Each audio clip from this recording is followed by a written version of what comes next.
Los tres, la misma historia. Justamente este último detalle les llamó particularmente la atención. Los tres coinciden con la misma historia, todo al pie de la letra. Las horas, todo concordaba lo que ellos decían.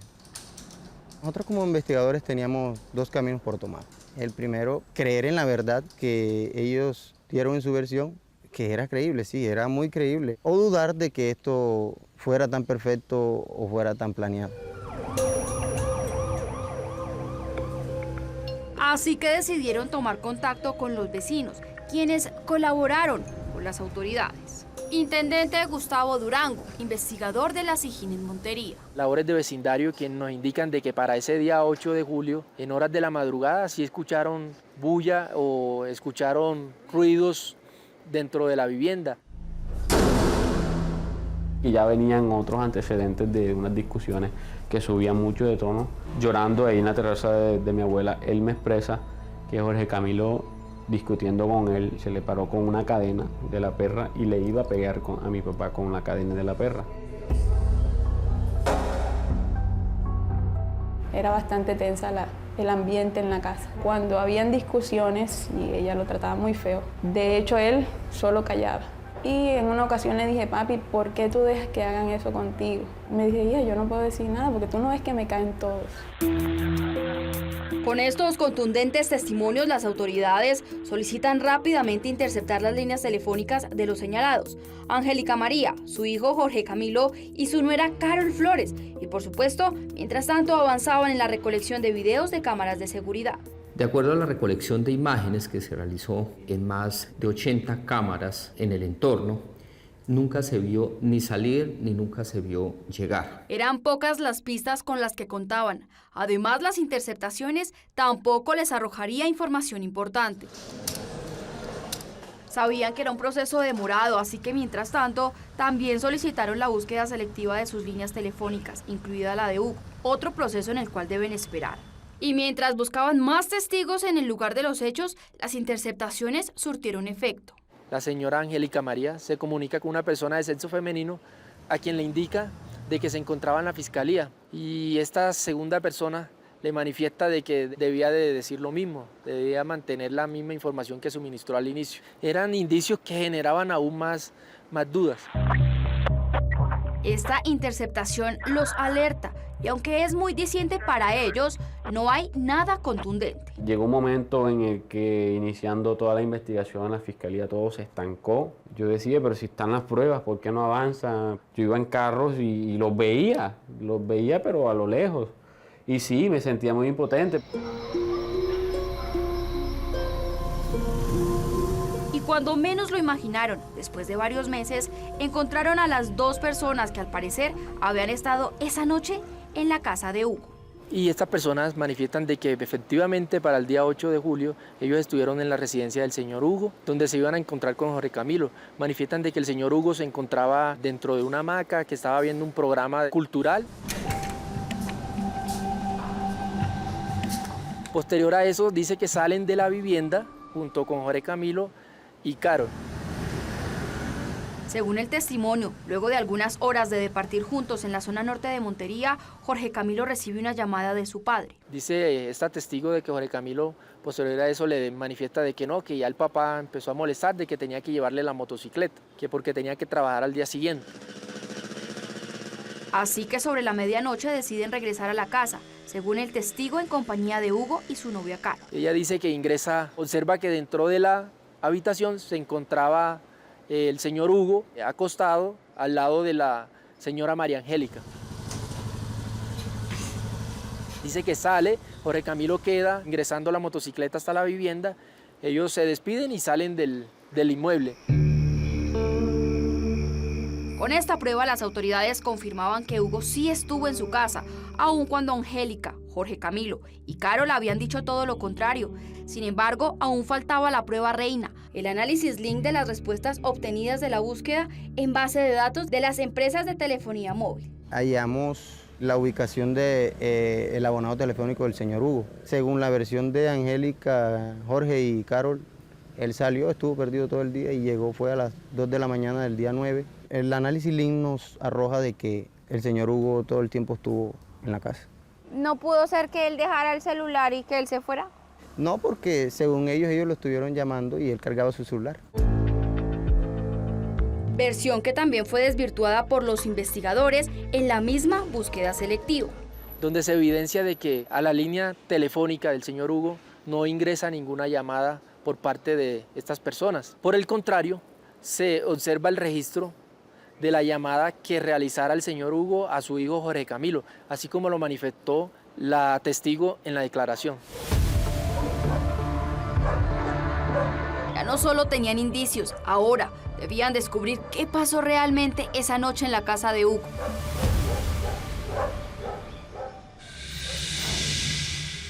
Las sospechas de la familia de Hugo se habían confirmado. Ahora las autoridades tendrían que descubrir quién lo golpeó brutalmente en su propia casa hasta llevarlo a la muerte. Ya regresamos. Trata de separarlo, al no separarlos, toma el bate y dice ella que le da un golpe.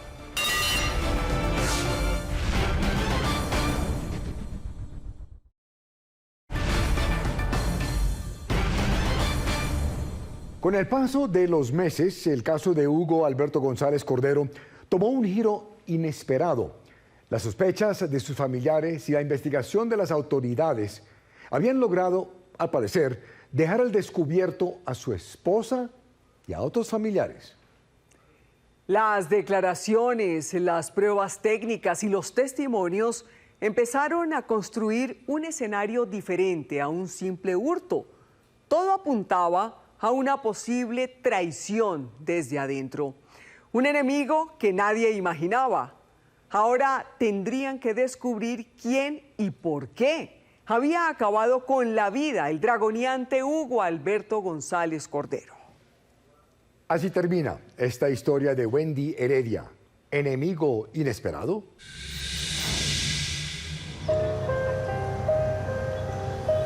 Ya había pasado más de un año después de la muerte de Hugo Alberto González Cordero y las autoridades habían logrado establecer, como manifestaron sus familiares, que algo le había ocurrido a Hugo en su propia casa. El interrogante ahora era puesto de que quién fue la persona que le causó la lesión al señor Hugo. Así que nuevamente toman contacto con familiares, amigos y vecinos en busca de respuestas. Yo viví con ellos muchos años. Y había muchas situaciones en las que Jorge Camilo delante de mí expresaba, me tenía aburrido, ¿por qué no se muere? Angélica también expresaba mucho de que la tenía aburrida, que fastidiaba, que ese viejo se jode. Le decía mucho de ese viejo cancreco. Él me contaba que su hijo era como un poquito conflictivo y no lo respetaba. Esta hipótesis planteada por los mismos familiares de Hugo podía ser creíble para las autoridades, quienes en busca de más respuestas encontraron un testimonio adicional. Un vecino decidió romper el silencio y hablar con Jorge, el hermano de Hugo. Yo le voy a comentar algo, pero yo no quiero que usted diga nada. Estaban escuchando música y de pronto se escucharon como unos gritos que decía, paren ya, paren ya, paren ya, que lo van a matar, ya paren. Este testimonio, que fue corroborado por las autoridades, fue la estocada final y con las evidencias que ya tenían, la Fiscalía solicitó orden de captura en contra de Jorge Camilo, Angélica María y Carol Flores. El 16 de mayo del año 2025, el Juzgado Quinto Penal Municipal, con función de control de garantías de Montería, Córdoba, emitió orden en contra de los 3 señalados y tan solo 13 días después se hizo efectiva. Ellos fueron capturados en su lugar de residencia. Los capturamos mediante diligencia de registro de allanamiento. ¿Qué actitud tienen ellos cuando son capturados? Estaban tranquilos, pues una vez más dicen que estamos pescando en río revuelto, que podemos buscar lo que querramos y que eso es gracias a las versiones que da el tío Jorge, que a ellos los están capturando. Al terminar la diligencia, Angélica María, Jorge Camilo y Carol Flores fueron dejados a disposición de un juez, quien legalizó su captura. 2, 3 audiencias después todavía seguían negando la participación de ellos en el asesinato de mi papá. Como ellos manifestaron ser inocentes, van a juicio. Sin embargo, esto no duraría mucho, pues la fiscalía contaba con evidencias suficientes para demostrar lo contrario. Leonardo Abudar, abogado representante de víctimas. Las declaraciones de fuentes humanas, labores de vecindarios, búsqueda selectiva en bases de datos que contrastaban con la información que la señora Angélica María y la joven Carol y el mismo Jorge Camilo habían dado a la fiscalía con relación a los hechos. Las pruebas son tan contundentes que pasados 4 días de su captura, el 2 de junio del año 2025, los tres, a través de su defensa, deciden renunciar a su derecho de guardar silencio y aseguran que quieren contar la verdad de lo que sucedió. Así que de manera paralela, los investigadores recibieron el interrogatorio. Angélica manifiesta que ese día ella se encontraba en la residencia con Hugo, que Jorge Camilo salió a hacer una diligencia con Carol, su novia. Dice de que ya en horas de la noche su esposo Hugo lo llama para que le trajera la motocicleta, ya que debía trabajar al día siguiente. Al momento de que llegan ellos, dice que se ingresan a la habitación, Jorge Camilo con Carol, que ella estaba discutiendo con su esposo, que Carol se percata al escuchar los gritos de ella y llega hasta la habitación. Observa de que al parecer el señor Hugo tenía sujetada a la señora Angélica María por el cuello. Según Angélica María, Carol, al percatarse de esto, llamó rápidamente a Jorge Camilo. Carol manifestó de que cuando ella llama a Jorge Camilo, que se percata de que su papá tiene a María Angélica por el cuello, trata de separarlo. Al no separarlos, toma el bate y dice ella que le da un golpe, que se encegueció de que le da muchos golpes en la cabeza al papá con un bate de aluminio que se encontraba en la habitación. Dice que escucha a la mamá pidiendo auxilio y la primera reacción de él fue tomar un bate metálico que el papá tenía allí en la casa y golpearlo en la cabeza para que soltara a la mamá.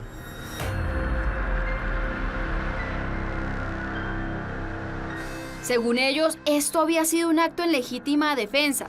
Sin embargo, también su testimonio afirmaron que fue un hecho planeado. Luego de que botaran la billetera y el teléfono, se acercaron hasta la clínica donde estaba el señor Hugo y le preguntaron a la señora Angélica qué iban a decir cuando empezaron a preguntar sobre qué le había pasado al señor Hugo. Jorge Camilo le dice que manejen la misma versión y las mismas horas y decir de que fue por robarlo. Él fue que orquestó todo. ¿Cree usted que sí fue por legítima defensa, que sí estaban siendo víctimas de violencia intrafamiliar? Y es falso. ¿Por qué es falso? Porque la misma fiscal, cuando ella manifiesta eso en una de las entrevistas, es desvirtuada. No aparece ninguna denuncia por violencia y en fiscalía no encontró nada. Es decir, que ella simplemente estaba tratando de encuadrar eso que hizo, esa conducta delictiva, basándose en que mi hermano ejercía violencia intrafamiliar. Yo esto lo entendí que era buscando la forma de buscar el menor mal para ellos, buscarles beneficios, otorgarles beneficios, pero seguí creyendo que era una burla. Tras su testimonio, la Fiscalía ordenó el 12 de junio del año 2025 una diligencia de registro y allanamiento en el lugar de residencia de Hugo. Allí se hace un trabajo con criminalística de campo. A partir de allí se utilizan luces forenses que permitieron encontrar rastros de sangre en la habitación principal del inmueble. Subintendente Eduardo Mendoza, perito en dactiloscopia forense, a quien asistió a la diligencia. Al frotar en un colchón da positivo para sangre. El colchón presenta un recorte, un hueco. Posiblemente el señor, cuando fue golpeado, se acostó allí. Los victimarios, con el fin de desaparecer toda aquella evidencia pues que los pueda involucrar, desaparecen cortando prácticamente donde supuestamente acostaron al hoyo occiso. Esta prueba confirmaba de cierta manera el testimonio de Carol, Angélica y Jorge Camilo, quienes recibirían algunos beneficios por su confesión. Testimonio que fue suministrado 2 años después del crimen tras la captura de los implicados. Aún así, la Fiscalía decidió validarlos. Con Jorge Camilo decidió realizar un preacuerdo y con Angélica María y Carol, su nuera, decidieron ofrecerles un principio de oportunidad, decisión que fue cuestionada por la familia de Hugo González. Declarar penalmente responsable al señor Jorge Camilo González Petro como... El 27 de noviembre del año 2025, el Juzgado Cuarto Penal del Circuito de Montería condenó a Jorge Camilo González Petro, uno de los hijos del dragoneante, por homicidio preterintencional agravado y ocultamiento de pruebas. La pena principal de prisión de 5 años, 10 meses y multa de 3.25 salarios mínimos legales mensuales vigentes. La condena de Jorge Camilo resultó de una negociación con la Fiscalía. La calificación es homicidio preterintencional, que tiene una pena baja, y además de eso le rebajan por la figura de la tentativa. Pues yo hubiese querido que se aplicaran los cargos como se había imputado inicialmente, como un homicidio agravado, no un homicidio preterintencional. Mientras la condena de Jorge Camilo fue de 5 años y 10 meses y una multa económica de no más de 5 millones de pesos, en el caso de Angélica María y su nuera Carol Flores, la situación fue diferente. ¿Qué pasa en cuanto a Angélica y a Carol? La Fiscalía, en virtud de la supuesta colaboración y la contribución que hicieron a la investigación, les ofreció un principio de oportunidad, es decir, renunciar a un castigo por las conductas que a ella les habían imputado. Pero el 23 de enero del año 2026, el Juzgado Primero Municipal de Control de Garantías de Córdoba negó este beneficio. Lo que sigue es que la Fiscalía continúe con el ejercicio de la acción penal, y esto es que presente un escrito de acusación en contra de ellas por las conductas que les imputó, alteración y ocultamiento de la evidencia y alteración del lugar de los hechos. Estuvimos el viernes en la Fiscalía. En séptimo día consultamos un experto frente al tema, Francisco Bernate, abogado penalista. En este caso, en donde el señalado, justamente él testifica y dice que golpeó a su papá con un bate de aluminio, ¿se puede diferenciar en si es un homicidio agravado o es un homicidio preterintencional? En el homicidio preterintencional vamos a analizar el medio empleado y el lugar de las heridas. Un bate, bueno, si es en el cuerpo, tal vez no es idóneo para matar. Pero cuando hay golpes en la cabeza y son de manera reiterada, el hecho es idóneo para matar. Por lo que aquí, de entrada, hay que descartar la hipótesis del homicidio preterintencional. Está golpeando de manera reiterada la cabeza de un ser humano. En este caso, a él le dieron 5 años y 10 meses. ¿Usted considera que fue una pena justa? La sanción, aplicado el preacuerdo, no podía ser inferior a 16 años ni superior a 22 años. Bajo ninguna fórmula, este caso puede arrojar una sanción de 5 años. Angélica Petro y Carol Flores fueron dejadas en libertad mientras avanza su proceso legal, mientras que Jorge Camilo se encuentra recluido en la cárcel de Sincelejo, en Sucre. En séptimo día buscamos a Angélica María Petro para conocer su versión de los hechos y la encontramos. Si usted quisiera dar como su testimonio para que salgan ambas versiones del caso, ¿qué pasó ese día? ¿Por qué no denunciaron antes lo que había pasado? Si pues ustedes al parecer son también víctimas. ¿Por qué guardar silencio por más de 2 años? Pero no estoy obligada a dar lo que ellos quieran decir. Angélica María Petro no aceptó una entrevista para nuestro programa, como tampoco Carol Flores y Jorge Camilo, a quienes también buscamos. Por ahora, la familia González Cordero asegura que está a la espera que se haga verdadera justicia con el caso del dragoneante Hugo González. Yo le pido que él se encargue de que haya justicia para que se aclarezca la verdad totalmente, y que paguen por lo que hicieron.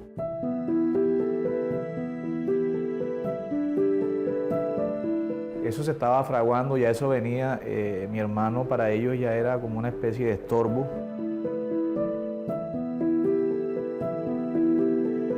Y que sean condenadas como lo deben hacer, pues porque un cómplice es igual de asesino como lo fue el otro. Todos y cada uno de ellos vivirá con el recuerdo que les dejó el dragoneante Hugo González Cordero. Que lo extraño.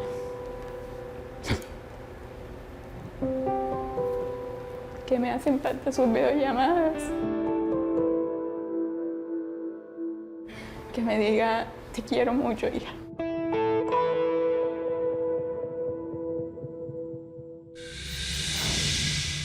La familia de Hugo se pregunta ¿por qué ocurrió esto? ¿Cuáles fueron los motivos que condujeron a este final fatal? Y sobre todo, si conocerán algún día toda la verdad, una verdad que, según la familia de Hugo, es la única capaz de traer justicia real a este caso. Séptimo día estará pendiente del avance de los procesos en contra de Angélica María Petro, la esposa de Hugo Alberto, y su nuera, Carol Flores.